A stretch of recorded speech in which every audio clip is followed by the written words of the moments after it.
पिन्याकगंध की कथा। पिन्याकगंध की कथा कथा सुख देने वाले और सारे संसार के प्रभु श्री जिनेंद्र भगवान को नमस्कार कर धन लोभी पिन्याकगंध की कथा लिखी जाती है। रत्नप्रभ काम्पिल्य नगर के राजा थे। उनकी रानी विद्युत प्रभा थी। वह सुंदर और गुणवती थी। यहीं एक जिनदत्त सेठ रहता था।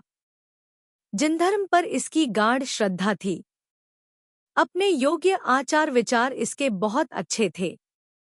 राज दरबार में भी इसकी अच्छी पूछ थी, मान मर्यादा थी। यहीं एक और सेठ था। इसका नाम पिन्याकगंध था। इसके पास कई करोड़ का धन था, पर तब भी यह मूर्ख बड़ा ही लोभी था, कृपण था। यह न किसी को कभी एक कौड़ी देता और न स्वयं आप ही अपने धन को खाने पीने पहनने में खर्च करता और न ही खाया करता था। इसके पास सब सुख की सामग्री थी, पर अपने पाप के उदय से या यो कहो कि अपनी ही कंजूसी से यह सदा ही दो भोगा करता था। इसकी स्त्री का नाम सुंदरी था।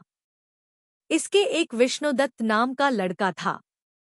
एक दिन राजा के तालाब को खोदते वक्त उडू नाम के एक मजूर को सोने के सलाइयों की भरी हुई लोहे की संदूक मिल गई। यह संदूक यहाँ कोई हजारों वर्षों से गड़ी हुई होगी। यही कारण था कि उसे खूब ही कीट खा गया था। उसके भीतर की सलाइयों की भी यही दशा थी। उन पर भी बहुत मैल जमा हो गया था। मैल से यह नहीं जान पड़ता था कि वे सोने की हैं। उडू ने उसमें से एक सलाई लाकर जिनदत्त सेठ को लोहे के भाव बेचा। सेठ ने उस समय तो उसे ले लिया, पर जब वह ध्यान से धोधाकर देखी गई तो जान पड़ा कि वह एक सोने की सलाई है। सेठ ने उसे चोरी का माल समझ अपने घर में उसका रखना उचित नहीं समझा।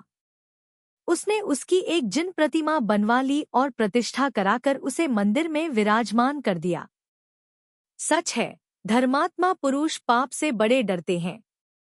कुछ दिनों बाद उडू फिर एक सलाई लिए जिनदत्त के पास आया, पर अब की बार सेठ ने उसे नहीं खरीदा, इसलिए कि वह धन दूसरे का है। तब उडू ने उसे पिन्याकगंध को बेच दिया। पिन्याकगंध को भी मालूम हो गया कि वह सलाई सोने की है, पर तब भी लोभ में आकर उसने उडू से कहा कि यदि तेरे पास ऐसी सलाइयां और हों तो उन्हें यहाँ दे जाया करना। मुझे इन दिनों लोहे की कुछ अधिक जरूरत है। मतलब यह कि पिन्याकगंध ने उडू से कोई 98 सलाइयां खरीद कर ली।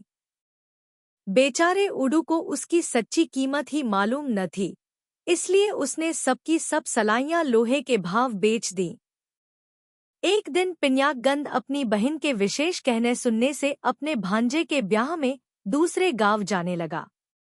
जाते समय धन के लोभ से पुत्र को वह सलाई बताकर कह गया कि इसी आकार प्रकार का लोहा कोई बेचने अपने यहाँ आवे तो तू उसे मोल ले लिया करना। पिन्याकगंध के पाप का घड़ा अब बहुत भर चुका था। अब उसके फूटने की तैयारी थी। इसीलिए तो वह पाप कर्म की जबरदस्ती दूसरे गांव भेजा गया। उडू के पास अब केवल एक ही सलाई बची थी। वह उसे भी बेचने को पिन्याकगंध के पास आया, पर पिन्याकगंध तो वहां था नहीं। तब वह उसके लड़के विष्णुदत्त के हाथ सलाई लेकर बोला, आपके पिताजी ने ऐसी बहुतेरी सलाइयां मुझसे मोल ली हैं। अब यह केवल एक ही बची है। इसे आप लेकर मुझे इसकी कीमत दे दीजिए। विष्णुदत्त ने उसे यह कहकर टाल दिया कि मैं इसे लेकर क्या करूंगा, मुझे जरूरत नहीं, तुम इसे ले जाओ। इस समय एक सिपाही ने उडू को देख लिया। उसने खोदने के लिए वह सलाई उससे छुड़ा ली। एक दिन वह सिपाही जमीन खोद रहा था। उससे सलाई पर जमा हुआ कीट साफ हो जाने से कुछ लिखा हुआ उसे देख पड़ा। लिखा यह था कि सोने की 100 सलाइयां संदूक में हैं। यह लिखा देखकर सिपाही ने उडू को पकड़ लाकर उससे संदूक की बाबत पूछा। उडू ने सब बातें ठीक ठीक बतला दी। सिपाही उडू को राजा के पास ले गया। राजा के पूछने पर उसने कहा कि मैंने ऐसी 98 सलाइयां तो पिन्याकगंध सेठ को बेची हैं और एक जिनदत्त सेठ को। राजा ने पहले जिनदत्त को बुलाकर सलाई मोल लेने की बाबत पूछा। जिनदत्त ने कहा, महाराज, मैंने एक सलाई खरीदी तो जरूर है, पर जब मुझे यह मालूम पड़ा कि वह सोने की है तो मैंने उसकी जिन प्रतिमा बनवा ली। प्रतिमा मंदिर में मौजूद है। राजा प्रतिमा को देखकर बहुत खुश हुआ।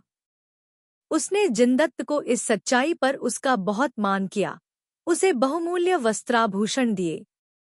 सच है, गुणों की पूजा सब जगह हुआ करती है। इसके बाद राजा ने पिन्याकगंद को बुलवाया, पर वह घर पर न होकर गांव गया हुआ था।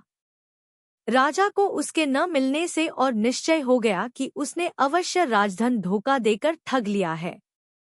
राजा ने उसी समय उसका घर जब्त करवाकर उसके कुटुंब को कैदखाने में डाल दिया, इसलिए कि उसने पूछताछ करने पर भी सलाइयों का हाल नहीं बताया था। सच है, जो आशा के चक्कर में पकड़कर दूसरों का धन मारते हैं, वे अपने हाथों ही अपना सर्वनाश करते हैं। उधर ब्याह हो जाने के बाद पिन्याकगंद घर की ओर वापस आ रहा था। रास्ते में ही उसे अपने कुटुंब की दुर्दशा का समाचार सुन पड़ा। उसे उसका बड़ा दुख हुआ।